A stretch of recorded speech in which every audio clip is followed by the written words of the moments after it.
আর একটা দোয়া শিখাই দেই, ইনশাআল্লাহ এই দোয়া করলে রিজিক তো বাড়বেই ইনশাআল্লাহ, আপনার যত ঋণ আছে ইনশাআল্লাহ আল্লাহ পাক শোধ করে দিবে। বিশ্বাস করলেন না?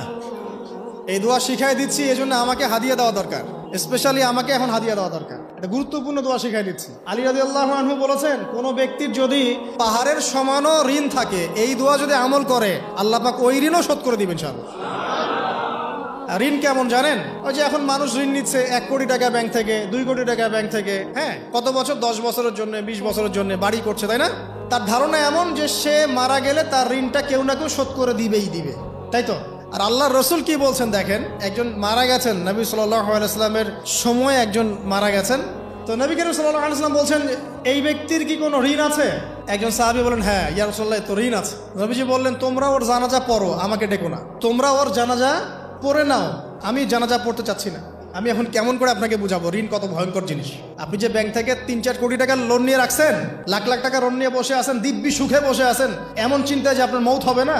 আর নবী সাল্লাল্লাহু আলাইহি ওয়াসাল্লামের সময়ে একজন মারা যাচ্ছেন, তিনি বলছেন তোমরা জানাজা পড়ে নাও, আমি জানাজা পড়তে চাচ্ছি না। মানে ঋণগ্রস্ত ব্যক্তির জানাজাও তিনি পড়তেন না। তারপরে একজন এসে বললেন, ইয়া রাসূলুল্লাহ, আমি তার ঋণ শোধ করে দিব, তার যা ঋণ আছে আমি শোধ করে দিব। তখন নবী এসে জানাজা পড়লেন সাল্লাল্লাহু আলাইহি ওয়াসাল্লাম।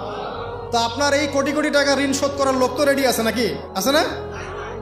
সমস্যা নেই, আপনার জানাজা পড়া হবে, আপনার মিলাদও হবে, আপনার একটা বড়সড় দোয়াও হবে ইনশাআল্লাহ। কিন্তু আল্লাহ পাক বলেছেন যে শহীদ, আল্লাহর পথে যুদ্ধ করে শহীদ হয়েছে, এই ব্যক্তির আত্মাও ঝুলে থাকে যতক্ষণ পর্যন্ত না তার ঋণটা শোধ করা হয়।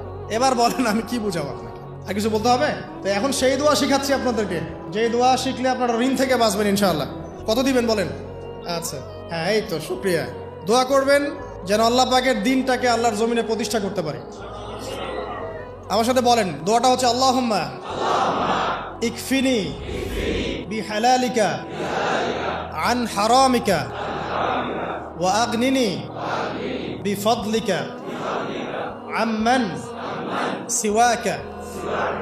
এই দোয়াটা ছোট না, এটা মুখস্থ করবেন, সেজদায় পড়বেন, নামাজের সেজদায় পড়বেন, আত্তাহিয়াতু দরুদ শেষ তারপরে পড়বেন, নামাজ শেষে হাত তুলে করবেন, যখন তখন শেষ রাতটা করবেন, ইনশাআল্লাহ দেখবেন আপনার ঋণ বলতে কিছু থাকবে না ইনশাআল্লাহ। যদি থাকেও, বড় কোনো ঋণ থাকেও, আল্লাহ পাক অন্য কোনো মাধ্যমে এটা শোধ করার ব্যবস্থা করে দিবেন ইনশাআল্লাহ।